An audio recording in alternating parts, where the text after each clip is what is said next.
BEd शिक्षा संकाय के सेकेंड ईयर के सभी विद्यार्थियों का समावेशी शिक्षा की इस कक्षा वर्चुअल कक्षा में आप सभी का स्वागत है, अभिनंदन है।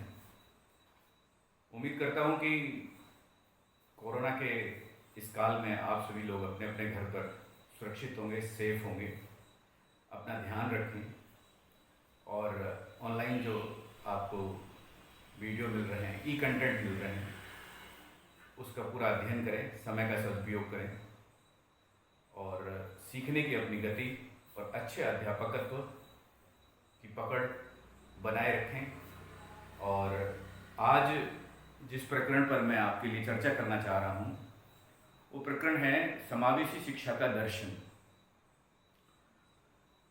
दो महत्वपूर्ण धाराएं हैं, समावेशी शिक्षा एवं उसका दर्शन। समावेशी शिक्षा आधुनिक युग की सबसे अद्यतन मांग है और समावेशी शिक्षा का मतलब है राष्ट्र की नियमित शिक्षा में सभी प्रकार के बच्चों को समाविष्ट किया जाए। साधारणतः शिक्षा के इतिहास में प्रारंभ में जब शिक्षा अपने अपने कालों में, अपने अपने क्रम में, अपनी अपनी आवश्यकताओं में रही, आमतौर से सामान्य या किसी विशिष्ट आवश्यकता वाले बालक की दृष्टि से वो प्रावधानित नहीं थी। प्रारंभ में सामान्य श्रेणी के विद्यार्थियों को सामान्य प्रकार की शिक्षा प्रदान की जा रही थी। क्योंकि आज का जमाना शिक्षा के मूल अधिकार का है और उस समय केवल सामान्य बच्चों को शिक्षा मिली, तो सवाल ये खड़ा उठने लगा कि शिक्षा व्यक्ति का जब मूल अधिकार है तो विशिष्ट बालक या विशिष्ट आवश्यकता वाले बालक या विशिष्ट दृष्टिकोण वाले बालक, उन सभी की शिक्षा कैसे प्रबंधित की जाए। पूरे विश्व में इस संदर्भ में आंदोलन चले। मुख्य धारा का आंदोलन बहुत महत्वपूर्ण आंदोलन था, जिसका भाव ये था कि शिक्षा एक मुख्य धारा के रूप में होनी चाहिए, जिसमें विभिन्न प्रकार के सभी बच्चों को एक जगह सम्मिलित स्वरूप में अध्ययन कराया जाए। क्योंकि इतिहास में पहले विशिष्ट शिक्षा का प्रावधान हुआ और विशिष्ट शिक्षा एक प्रकार की वो विशिष्ट शिक्षा है जिसमें विकलांग बच्चों से संबंधित शिक्षा का प्रावधान हुआ और विशिष्ट विद्यालयों की स्थापना पर जोर दिया गया। मुतालिया आयोग से लेकर कोठारी कमीशन तक, और कोठारी कमीशन में कॉमन स्कूल की बात भी चली और सभी प्रकार के बच्चों की शिक्षा के अधिकार की बात भी चली। विश्व स्तर पर सलमान का सम्मेलन एक ऐसा मील का पत्थर सम्मेलन शामिल हुआ और पूरे विश्व में समावेशी शिक्षा की एक अलग सी जगह उस सम्मेलन के माध्यम से। भारत में कोठारी कमीशन के बाद विभिन्न प्रकार के समावेशी शिक्षा को लेकर प्रयास हुए। मुख्य तौर से एनसीईआरटी नई दिल्ली ने अपने एनसीएफ के माध्यम से और इस पे कार्य किया और राष्ट्रीय पाठ्यचर्या रूपरेखा 2005 में इस दिशा की विशिष्ट गाइडलाइन जारी की, एकीकृत शिक्षा के दृष्टिकोण दिए। देखिए, यहाँ समझने की बात यह है कि प्रारंभ में हम सामान्य शिक्षा के दौर पे थे, फिर हम विशिष्ट शिक्षा के दौर में आए और विशिष्ट शिक्षा का दौर ये था कि जिसमें विशिष्ट लोगों के लिए विशिष्ट विद्यालय खोले जाएं और उनके अनुसार उपकरण और प्रावधानों की व्यवस्था की जाए। तत्पश्चात अब ये समझा जाने लगा कि नहीं, उनको पृथकतावादी दृष्टिकोण क्यों अपनाएं। तब एकीकृत कोठारी कमीशन के बाद एकीकृत शिक्षा के उपागम पर भी हमारे एजेंसीज ने जोर दिया और एकीकृत शिक्षा के मायने क्या है, जिसमें सामान्य बच्चे और विशिष्ट बच्चों को एक साथ पढ़ाया जाए। और ऐसे प्रयास भी हुए भारत में भी। अब जैसा कि अभी मैंने पहले जिक्र किया सलमान का सम्मेलन का, उस सम्मेलन के जरिए वैश्विक स्तर पर यह मांग हुई कि शिक्षा को समावेशी स्वरूप में लिया जाए। और समावेशी स्वरूप का तात्पर्य यह हुआ कि जिसमें सामान्य बच्चे, विशिष्ट आवश्यकताओं वाले बच्चे, अभिभावक, अध्यापक, विशिष्ट अध्यापक, गैर सरकारी संगठन और अन्य और कोई साधन सब मिलकर सामूहिक प्रयास से नियमित शिक्षा के अंदर सभी प्रकार की शिक्षा की अच्छाइयों को शामिल करते हुए और सभी प्रकार के बच्चों को एक धारा के अंतर्गत शिक्षित किया जाए, तो वो समावेशी शिक्षा का दृष्टिकोण कहलाया। शाब्दिक तौर पर इंक्लूजन का मतलब होता है सम्मिलित करना, एक भाग मानना, सदस्य या मेंबर मानना। इसमें पृथकतावादी दृष्टिकोण नहीं होता। इसमें सबको एक धारा में जोड़कर जहां जहां विशिष्ट आवश्यकताएं हैं उनकी विशिष्ट आपूर्तियां कर सबको एक ही स्वरूप में शिक्षा प्रदान की जाए तो वो समावेशी शिक्षा कहलाएगी। यूनेस्को ने समावेशी शिक्षा सभी सीखने वाले बालकों से संबंधित शिक्षा है ये कहा। मानव संसाधन विकास मंत्रालय भारत ने 2003 में समावेशी शिक्षा को सभी बालक, सभी युवाओं, चाहे वो विकलांग हो, सामान्य हो, सभी पिछड़े वर्ग के, वंचित वर्ग के लोग, सभी के लिए शिक्षा में एक समान भागीदारी रखने का स्वरूप रखा। और भारत सरकार की प्रमुख आयुक्त विकलांग प्रकोष्ठ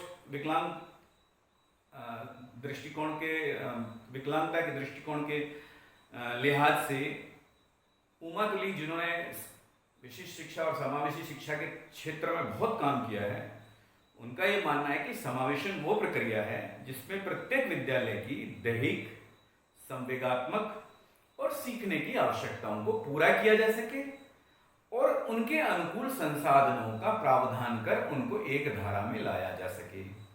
ये मुख्यतः मोटा मोटी तौर पर ऐतिहासिक और सहजता के तौर पर समावेशी शिक्षा के दृष्टिकोण को प्रकट किया।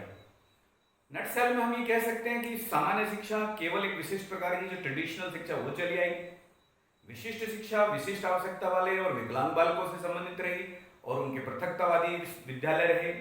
एकीकृत शिक्षा विकलांग बालकों की शिक्षा और सामान्य शिक्षाओं को एक साथ संयुक्त कर रही थी और समावेशी शिक्षा इन सब से अपग्रेड पोजीशन है जिसमें शिक्षा के सभी श्रेष्ठ अभ्यास, सभी श्रेष्ठ समावेशन, सभी श्रेष्ठ दृष्टिकोण, सभी श्रेष्ठ सहायताएं सभी प्रकार को बालकों को एक साथ लेकर एक स्वरूप में अध्ययनित कराना, पढ़ाना, उन्हें एक स्वरूप में शिक्षित करना समावेशी शिक्षा कहलाएगी।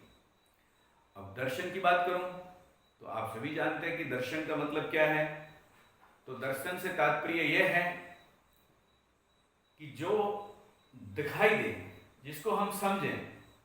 दर्शन को अंग्रेजी में फिलॉसफी कहते हैं, अर्थात फिलोसो प्लस सोफिया, ज्ञान के प्रति अनुराग, किसी चीज को जानना, किसी चीज को समझना, किसी चीज को देखना और उसके मूल तत्व और चिंतन पर विवेचन करना दर्शन का कार्यक्षेत्र है। इस लिहाज से समावेशी शिक्षा के दर्शन के भी कुछ मूल तत्व बनते हैं। अभी हम उन मूल तत्वों पर एक एक कर चर्चा करेंगे। तो मेरे लिहाज से मूल तत्वों में सबसे पहला मूल तत्व ये होना चाहिए कि शिक्षा सबका मूल अधिकार है। शिक्षा सबका मूल अधिकार है और वो हर बच्चे का फंडामेंटल अधिकार है। और आप सभी को विदित है कि शिक्षा अधिकार विधेयक 2009 लागू होने के बाद अब भारत भी शिक्षा के मूल अधिकार के देशों की श्रेणी में शामिल हो गया है। इस लिहाज से आज की तारीख में किसी भी बच्चे को शिक्षा से वंचित नहीं रखा जा सकता, चाहे वो किसी भी श्रेणी में आए। और समावेशी शिक्षा के पक्ष का मूल चिंतन भी यही है। दूसरा, विविधता और विकलांगता सबकी जिम्मेदारी है, समाज की जिम्मेदारी है, हम इससे पीछे नहीं हट सकते। तो विविधता और विकलांगता हमारे समाज की क्या है, जिम्मेदारी है। और इस चीज का मूल चिंतन का भाव हमें हमेशा ध्यान रखना चाहिए।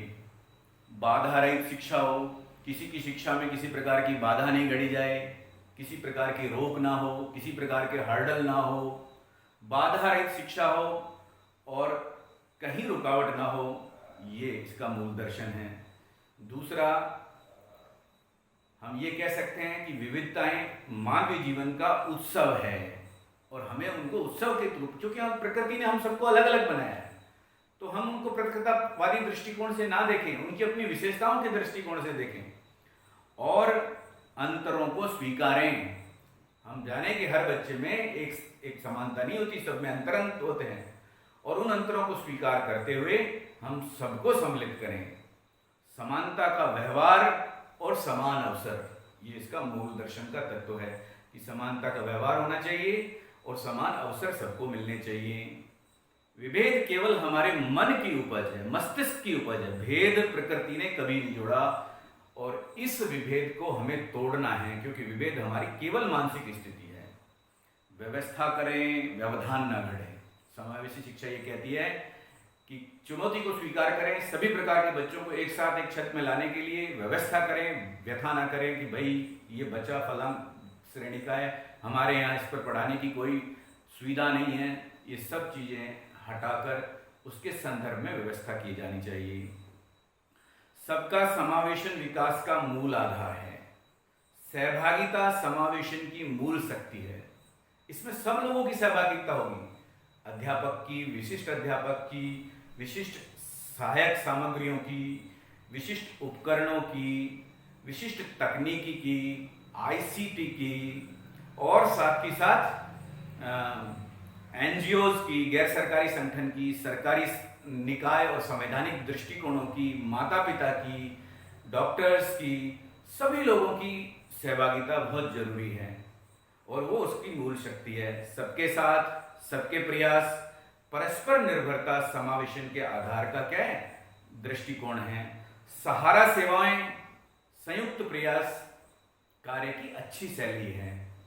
समावेशन सभी विशिष्टताओं के लिए है, ना केवल विकलांगों के लिए। कई लोग सोचते हैं कि समावेशी शिक्षा केवल विकलांगों की शिक्षा है, ये धारणा नहीं है। समावेशी शिक्षा हर उस विशिष्ट व्यक्तित्व की शिक्षा है जो विलग भी हो सकता है, जो विकलांग भी हो सकता है, जो वंचित भी हो सकता है, जो पिछड़ी जाति का भी हो सकता है। तो समावेशी सभी विशिष्टताओं के लिए है शिक्षा। शिक्षा के सभी अंग शैक्षिक लक्ष्यों के लिहाज से परस्पर पूरक हैं, इस बात का भी हमें ध्यान रखना होगा। शिक्षा के सभी अच्छे व्यवहार समावेशन के आधार स्तंभ है। अच्छे व्यवहार जितने भी हैं उन अच्छे व्यवहारों को इसमें शामिल किया जाता है। सीखना और सिखाना परस्पर निर्भरता वाली प्रक्रिया है। शैक्षिक असफलता, शैक्षिक व्यवस्था प्रबंधन और अध्यापकों का दायित्व, ना कि विद्यार्थियों का संदर्भ है। परिणाम सामूहिक प्रयासों से मिलेगा। लचीलापन और अंतःक्रियात्मक दृष्टिकोण हमें विकसित करना पड़ेगा। प्रावधान के व्यवहारों की स्थायी मानसिकता रखनी पड़ेगी, हमें सबके प्रावधान गढ़ने हैं। मित्रवर्ग तंत्र और मार्गदर्शी व्यवहार हमें हमेशा अपने शिक्षण शैली में उसको अपनाना पड़ेगा। तो बच्चों, बहुत जल्दी से छोटे से स्क्रिप्ट में मैंने आपको ये समावेशी शिक्षा के मूल जो तत्व हैं उन पर विचार किया। इन सारे चीजों को, इन अवधारणात्मक उपायों को शिक्षा, शिक्षक, शिक्षार्थी, शिक्षण अधिगम की विधियां, विद्यालय, यानी सभी प्रकार के व्यवस्थागत पैरोकार, सभी प्रकार के शैक्षिक अंगों के साथ समाहित किया जाए तो निश्चित रूप से समावेशी शिक्षा का जो दर्शन है वो पल्लवित हो पाएगा, वो पोषित हो पाएगा, वो उदित हो पाएगा। आखिर में सारांश के तौर पर मैं आपसे कहना चाहता हूं कि जो समावेशी शिक्षा है वो भविष्य की शक्ति है और समावेशन स्वयं शक्ति है और नियति और मानवता ने संस्कारों की उनकी आपूर्ति भी है।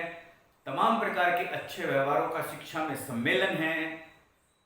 तो वो सारा दृष्टिकोण समावेशी शिक्षा के दर्शन का व्यवहारगत दृष्टिकोण है। आइए शिक्षा की धरती पर अगर हम कान लगाएं और सुने तो सुनने पर धरती का क्षितिज बड़ी कोमलता के साथ फुसफुसाकर कह रहा है कि ये धरती, ये पृथ्वी उत्तराधिकार के तौर पर उनको मिलेगी जो शिक्षा के क्षेत्र में वंचित हैं। तो क्यों ना हम उन बालकों की शिक्षा के अधिकारों की रक्षा करें, तो क्यों ना हम सभी प्रकार के बच्चों की शिक्षा के प्रावधान गढ़ें, तो क्यों ना हम सभी प्रकार के शिक्षकों को सभी प्रकार के बालकों के लिए शिक्षा के अवसरों की रास्ता खोल दें, बाधाएं तोड़ दें। तो समावेशी शिक्षा का जो पर्यावरण है वो जगह जगह पर पुष्पित होगा, पल्लवित होगा। धन्यवाद।